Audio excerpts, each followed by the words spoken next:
We're going to cross over to Athens now to speak to Miranda Xafa. She is a former board member for Greece for the IMF and now heads the advisory firm EF Consulting. Miranda, thanks for taking the time to join us this morning. Look, we're in a situation where we don't have a clear government that can be formed in Athens. We have a key vote coming up next month, which is necessary to keep the Troika money rolling in. What is your assessment of the situation as we head into these important coalition talks?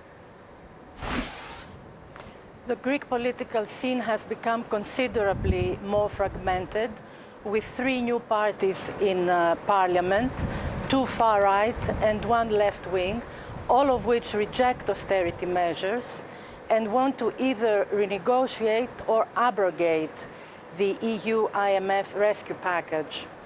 So it's going to be very hard to form a coalition given these circumstances, and political parties will have 10 days to form a government or call new elections. But the problem is that Greece is running out of cash fast. And if we don't get a new government formed in time for that vote, will that prove terminal for the Troika's relationship with Athens? The IMF has already signaled that it will not disburse unless there is a government in place that moves along the reform path.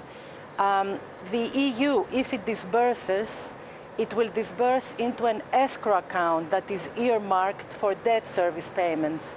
So it will be very hard for Greece to default.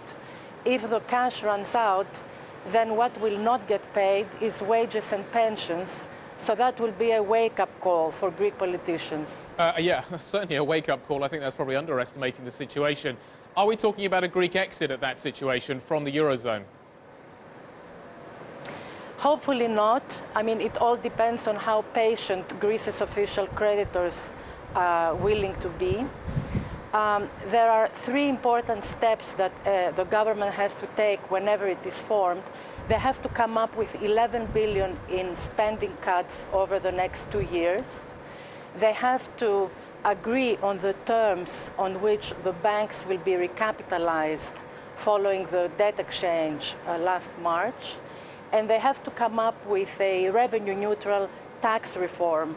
These are all tall orders, and it's very important that a strong government be in place to implement these things. Okay, if you sort of think about this from a game theory point of view, why would any of the more extreme parties be willing to go along with the centre at this stage if they think that there is even the likelihood of additional elections coming up? They don't want to dilute their position, having made such great gains this time around.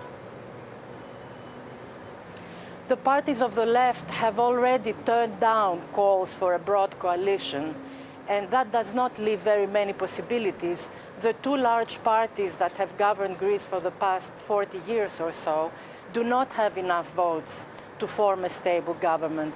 So unless there is a 3rd party that comes in and is willing to implement the program, then new elections will have to be called. Miranda, we will wrap it up with you. Thank you very much indeed for your time. Miranda Xafa joining us from Athens.